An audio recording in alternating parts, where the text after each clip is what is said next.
yakni al-haya'u minallahi, malu kepada Allah Subhanahu wa taala. Sifat malu ini menjadi sifat orang yang beriman kepada Allah. Sifat malu adalah sifat orang Islam, tapi malunya bukan sesama manusia, malunya kepada Allah. Al-haya'u minallah, malu kepada Allah.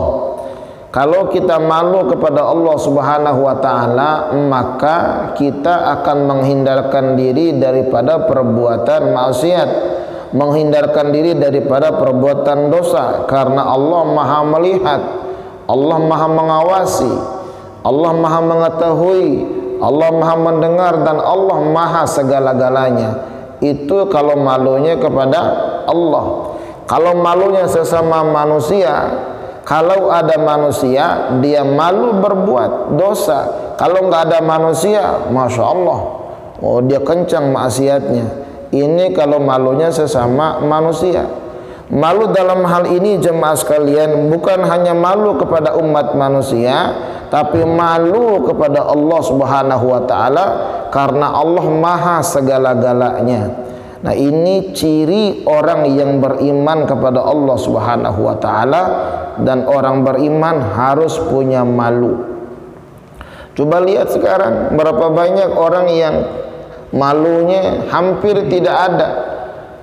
Jangankan malu di hadapan Allah, saudara-saudara, jangankan malu di hadapan Allah, sesama manusia saja sifat malunya hampir tidak ada.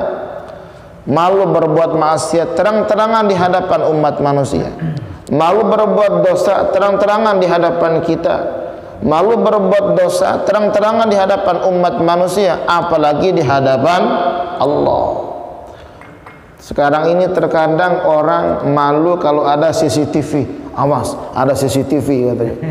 Awas, ada CCTV. Malu dia berbuat dosa, malu dia berbuat maksiat, padahal CCTV Allah Subhanahu wa taala mengawasi hampir setiap saat.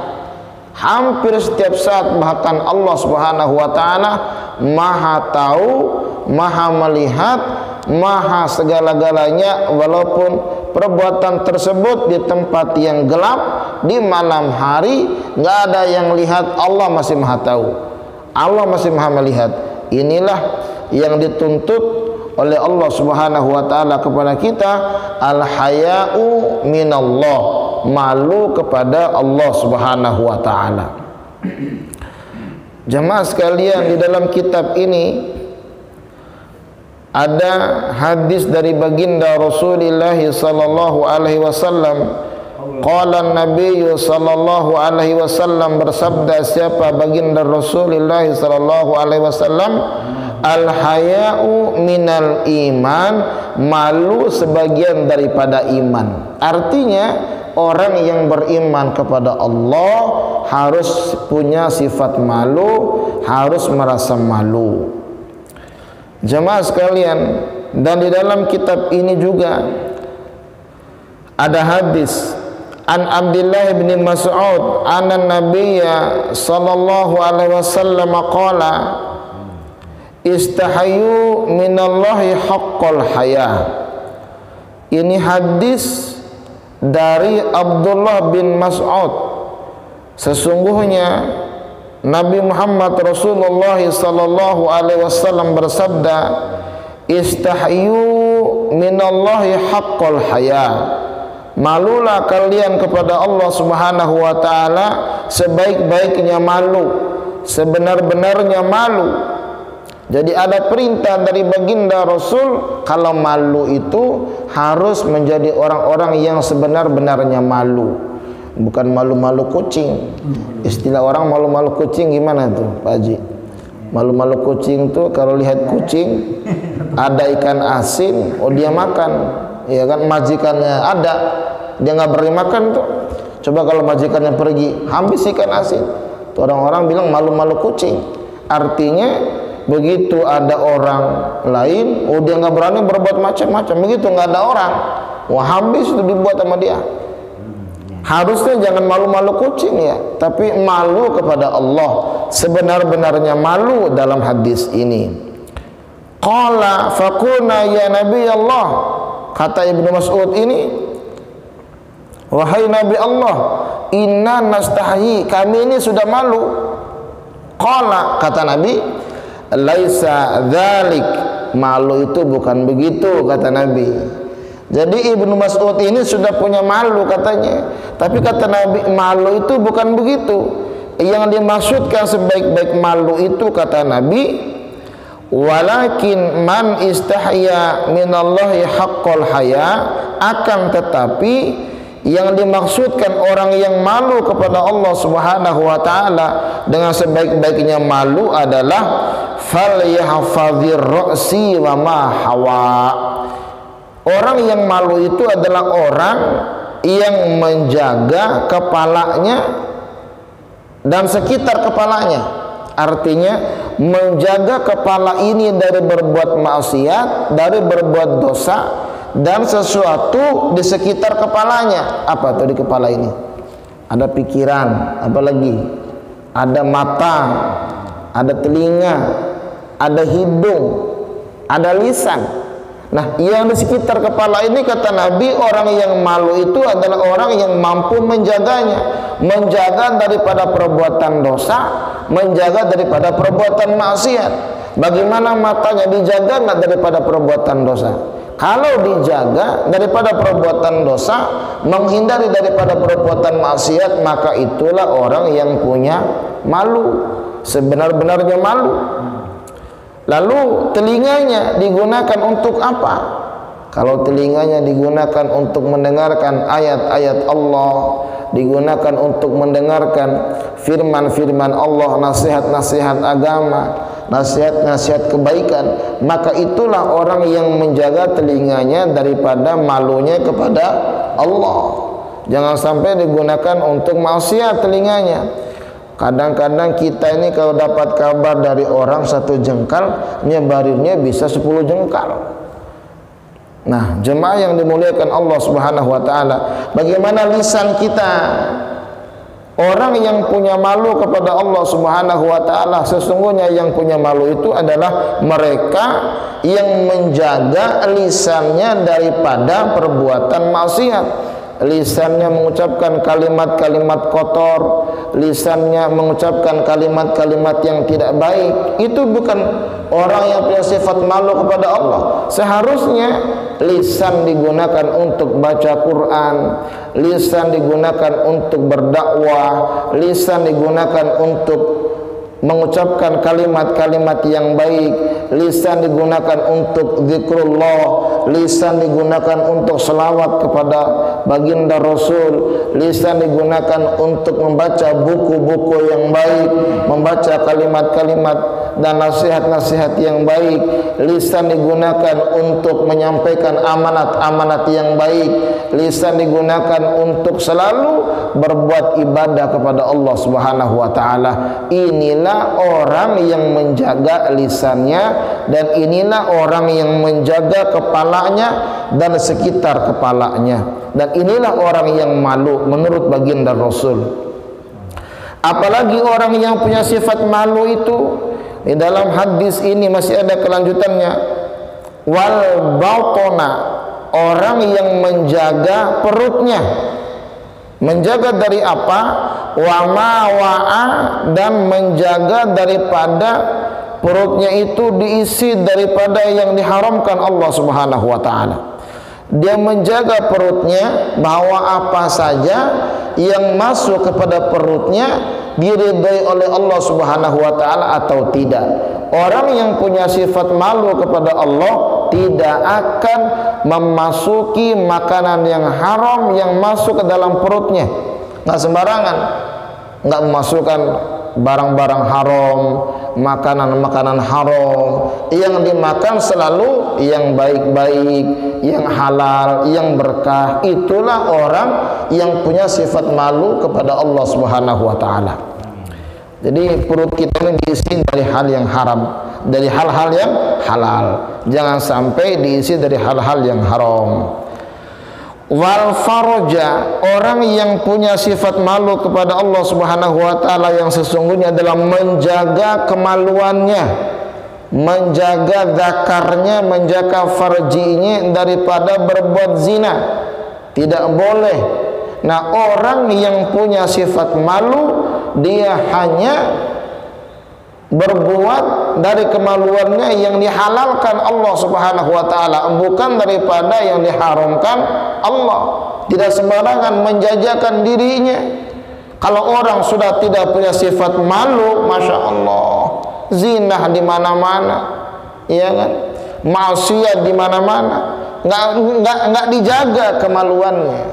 Nah, inilah orang yang tidak punya sifat malu. Oleh karenanya jemaah yang dimuliakan Allah Subhanahu wa taala, kita harus punya sifat malu kepada Allah agar farjinya, agar zakarnya dijaga, jangan sampai berbuat maksiat dan dosa lewat farji dan zakarnya. Lanjutan daripada hadis ini jemaah yang dimuliakan Allah Subhanahu wa taala, orang yang punya sifat malu yang sesungguhnya adalah wal yadaini, menjaga kedua tangannya. Jangan sampai kedua tangannya ini berbuat dosa. Jangan sampai kedua tangannya ini berbuat maksiat. Istilah orang, jangan tangan panjang. Apa panjang tangan tuh? Kalau panjang tangan atau tangan panjang biasanya manjangnya ngambil punya orang. Maka jaga tangan ini agar apa? Agar selalu berbuat yang diridhoi oleh Allah Subhanahu wa taala. Banyak yang bisa tangan lakukan untuk mendatangkan ridha Allah Subhanahu wa taala. Dia bisa ambil uang di kantongnya, dia bisa sedekah, dia bisa bantu orang, dia bisa menyelesaikan urusan-urusan orang. Kalau pejabat, dia bisa tanda tangan menyelesaikan urusan-urusan orang. Dia bisa kasih rekomendasi yang baik, yang manfaat, yang berkah, yang tidak mudarat, yang ada manfaatnya buat orang. Maka orang bisa berbuat baik lewat tangan ini. Jangan sampai lewat tangan ini berbuat yang tidak baik. Inilah orang yang punya sifat malu kepada Allah Subhanahu wa taala.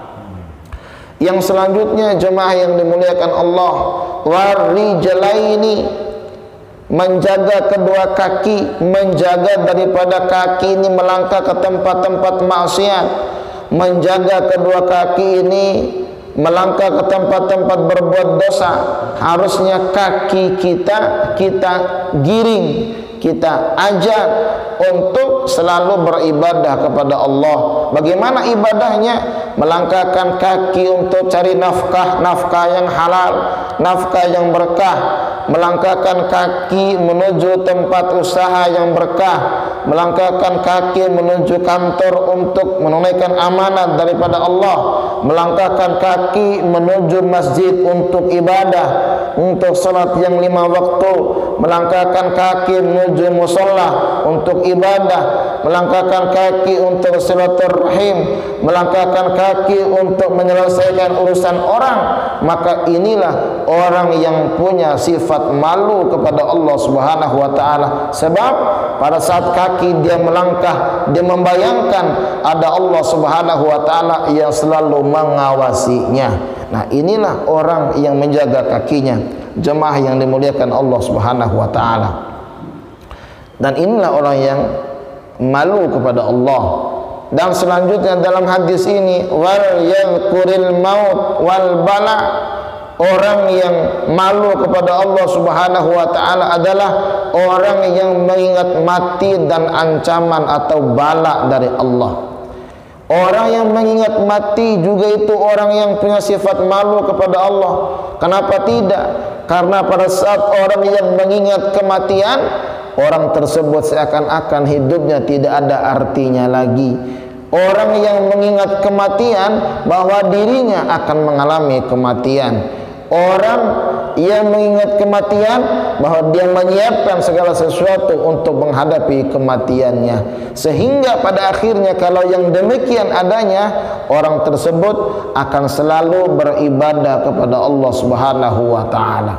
Bayangin, kalau saat kita pergi takziah, sejatinya kita mengingat kematian, Saat kita membaca berita ada orang yang meninggal, sejatinya itu kita mengingat kematian. Apalagi sekarang ini orang yang meninggal dunianya hampir setiap saat, bisa ratusan orang, bisa ribuan orang. Kadang-kadang dia tidak sakit, kadang-kadang tetangga kita tadinya habis ngobrol dengan kita, kadang-kadang yang tadinya habis bermain dengan kita, tiba-tiba dapat berita orang tersebut telah dipanggil Allah Subhanahu wa taala. Ini mengingatkan kematian kepada kita. Pada saat kita mengingat kematian, bahwa nikmatnya dunia ini hilang kelezatannya. Jemaah yang dimuliakan Allah Subhanahu wa taala, dengan kita ingat kematian, maka kita sedikit muncul rasa malu kita kepada Allah, apa yang sudah kita persiapkan untuk menghadap Allah Subhanahu wa taala. Wal bala, dan juga mengingat bencana, mengingat bala. Seakan-akan kalau terjadi bala di Kalimantan, bagaimana kalau tertimpa kepada saya?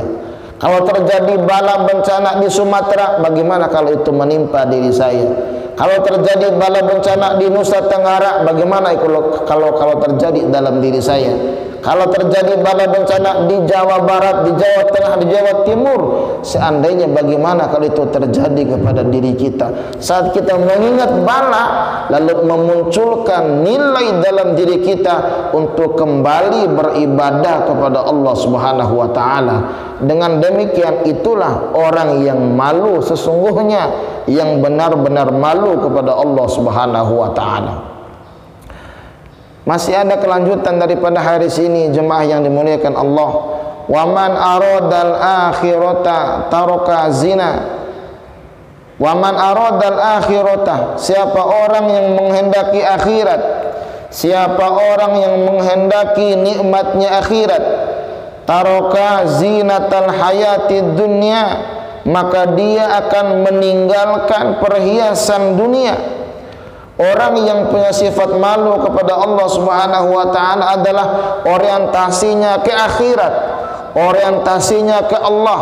Bagaimana nasibnya di akhirat nanti, surga atau neraka, nikmat kubur atau azab kubur, alam barzahnya bagaimana, hisabnya nanti bagaimana, bersama Rasulullah atau tidak. Maka orang yang punya sifat malu kepada Allah Subhanahu wa taala, orientasinya akhirat, dan dia meninggalkan perhiasan di dunia ini, karena memang ad-dunya mata'ul ghurur. Dunia ini cuma nikmat yang sangat menipu, karena kenikmatan yang sesungguhnya adalah kita menikmati dalam surganya Allah Subhanahu wa taala. Wa atharul akhirata 'alal ula, dan akhirat lebih penting daripada dunia. Itulah orang yang mengharapkan malunya kepada Allah Subhanahu wa taala. Jemaah yang dimuliakan Allah Subhanahu wa taala, ujung daripada hadis ini ada pernyataan dari baginda Rasul, faman fa'ala dzalika faqad istahya minallahi haqqal haya. Siapa orang yang berbuat yang demikian, siapa orang yang berbuat dia menjaga kepala dan sesuatu yang ada di kepalanya, dia menjaga perutnya, dia menjaga yang masuk ke dalam perutnya, dia menjaga kemaluannya, dia menjaga tangannya, dia menjaga kakinya, dia mengingat kematian, dia mengingat bala, dia orientasinya akhirat, meninggalkan perhiasan dunia, yang mengamalkan itu, kata Nabi, itulah orang yang sesungguhnya malu kepada Allah Subhanahu wa taala. Jadi malu itu adalah orang yang menghindarkan dirinya daripada berbuat dosa, menggiring dirinya untuk berbuat yang baik, dan harapannya hanya akhirat semata. Maka itulah orang yang malu yang sesungguhnya kepada Allah Subhanahu wa taala. Jemaah yang dimuliakan Allah, terakhir di dalam kitab ini ada hadis wa an Muadz bin Jabal annahu qala, dari Muadz bin Jabal, sesungguhnya Muadz bin Jabal berkata, Qala Rasulullah sallallahu alaihi wasallam, bersabda baginda Rasulullah sallallahu alaihi wasallam, yaqulullah, Allah Subhanahu wa taala berfirman. Ini hadis qudsi yang disampaikan oleh baginda Rasul kepada kita. Kata Allah, kata Nabi dalam hadis qudsi ini yang merupakan firman Allah Subhanahu wa taala, ya bani Adam, wahai anak Adam, istahyi minni inda ma'siyatik wa ana astahi minka yawman ardil akbari anni u'adzibuk. Wahai anak Adam, sesungguhnya malulah kalian kepadaku pada saat kalian maksiat. Sesungguhnya aku akan malu kepadamu mengazabmu pada hari kiamat nanti. Masya Allah. Jadi lewat hadis ini, kata Nabi, yang merupakan firman Allah dalam hadis qudsi ini, malulah kalian atas maksiat kalian. Jangan sampai berbuat maksiat. Pada saat kita mau berbuat maksiat, kita ada sifat malunya, kita ada sifat tidak ingin maksiatnya, menghindari kemaksiatan. Maka katanya, wa ana astahi, dan aku Allah, kata Allah ini dalam hadis qudsi ini, minka yaumal ardi, dari kamu pada hari kebangkitan nanti, ani u'adzibuk, malu aku untuk mengazabmu. Allah merasa malu mengadab orang yang malu untuk maksiat kepada Allah Subhanahu wa taala. Masya Allah, jemaah yang dimuliakan Allah Subhanahu wa taala, ini semoga yang singkat ini ada manfaatnya buat kita, dan semoga Allah Subhanahu wa taala menancapkan sifat malu di dalam diri kita, malu kepada Allah Subhanahu wa taala, malu daripada berbuat dosa dan malu daripada berbuat maksiat, sehingga Allah Subhanahu wa taala ridho kepada kita, dan nanti pada yaumul qiyamah kita mendapatkan surga dari Allah Subhanahu wa taala. Demikian yang bisa kami sampaikan, semoga ada manfaatnya. Hasbunallahu wa ni'mal wakil. Wassalamualaikum warahmatullahi wabarakatuh.